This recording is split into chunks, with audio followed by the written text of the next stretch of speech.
voy a hacer un brevísimo repaso de los hechos que han traído a España a esta situación. El señor Sánchez y el señor Iglesias, tal y como acreditan diversas fuentes y documentos ya públicos, despreciaron las advertencias de los técnicos nacionales e internacionales y prefirieron creer a los que minimizaban la amenaza. El ministro de Sanidad, el doctor Simón, y distintas autoridades afirmaron que no había riesgo relevante para España y que todo estaba bajo control. Es algo muy parecido a lo que hizo el gobierno chino, que tomó represalias contra el primer médico que avisó de la pandemia. Aquí se rieron de las advertencias que nuestro diputado, el doctor Stegman, hacía en la Comisión de Sanidad del Congreso y despreciaron las preguntas que Rocío Monasterio hacía en la Comunidad de Madrid. Y finalmente incluso nos llamaron a todos racistas por no fiarnos de las autoridades chinas y por pedir controles en las fronteras y en los aeropuertos. Después, ya comenzado el mes de marzo, la cosa fue a peor. Tal y como acreditan numerosas fuentes, el gobierno del señor Sánchez y del señor Iglesias ya no podía ignorar la peligrosidad del virus y entonces decidieron ocultarla.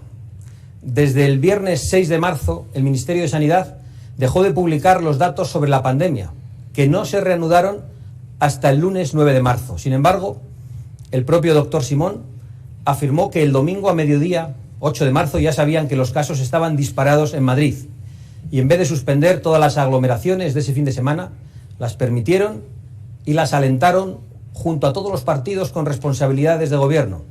Algunas ministras, eso sí, con información privilegiada, parece ser, acudieron con guantes de látex a la fatídica manifestación. Nosotros pedimos entonces, el 10 de marzo, el estado de alarma, por patriotismo, aunque no nos gustaba nada darle más poder al gobierno del señor Sánchez y del señor Iglesias. Porque el gobierno del señor Sánchez y del señor Iglesias perdió otra semana más antes de hacernos caso, como también se retrasó en prohibir las posiciones bajistas de los buitres en la bolsa. Y tardó también en unificar el mando sanitario. Y tardó aún más en acudir al mercado a comprar material sanitario que debería haber comprado mucho antes. El señor Sánchez y el señor Iglesias estaban más preocupados, al parecer, en utilizar esta tragedia para avanzar en su agenda política, atacando al rey desde el gobierno, haciendo concesiones a los golpistas y rompiendo sus propias cuarentenas, mientras el resto de españoles las respetaban en sus casas. Resumiendo, el gobierno del señor Sánchez y del señor Iglesias primero despreció las advertencias, luego ocultó la amenaza, poniendo en peligro a millones de personas, y por último, fue incapaz de actuar con diligencia porque se entretuvo otra vez con sus intrigas políticas. Despreció, ocultó y fue incapaz. Y todo ello están tratando de camuflarlo con toneladas de mentiras, comprando a los medios de comunicación, censurando en las redes sociales y emitiendo cada 2 por 3 el programa Aló Presidente.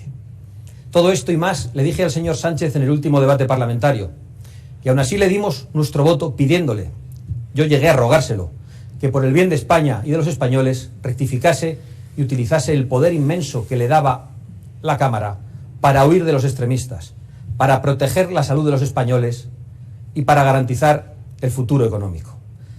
Por desgracia, el señor Sánchez, en vez de rectificar, continúa por el mismo camino, el mismo que nos ha traído al desastre que estamos viviendo. El señor Sánchez y el señor Iglesias han modificado estos días, sin consultar ni informar a los partidos de la oposición, solo 2 días después de que se aprobase en el Congreso el decreto del estado de alarma.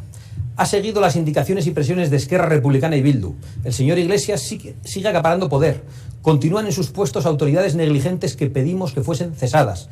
Y lo que es peor, 17 días después de proclamar el estado de alarma, nuestros sanitarios, nuestros policías, nuestros guardias civiles, nuestros militares, nuestros funcionarios de prisiones, nuestros trabajadores del sector primario y tantos más, siguen sin la protección adecuada, siguen sin hacerse los test masivos y sigue el caos en la compra de material defectuoso mientras no se apoya ni a nuestra industria ni a nuestras empresas. Las amenazas sobre las que advertía en el Congreso al señor Sánchez se han acrecentado: la amenaza a la salud y a la vida de los españoles, la amenaza de ruina económica y la amenaza totalitaria ya explícita a la libertad y a la propiedad privada que representan los socios comunistas del gobierno.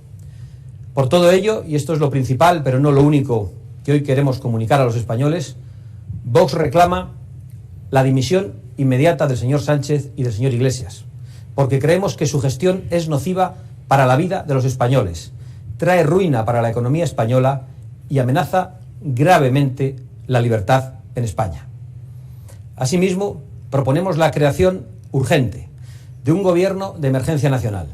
A nuestro juicio, este gobierno debe ponerse como único objetivo derrotar la pandemia y salvar el bienestar económico y la libertad de los españoles, ahora confinados y además amenazados por la ruina. A continuación, el doctor Stegman, Jorge Buxadé e Iván Espinosa de los Monteros explicarán las medidas urgentes que a nuestro juicio debería adoptar este gobierno de emergencia y que van desde el plan sanitario hasta un excepcional plan económico para la tranquilidad de todos los hogares de España, para que sus ingresos estén garantizados.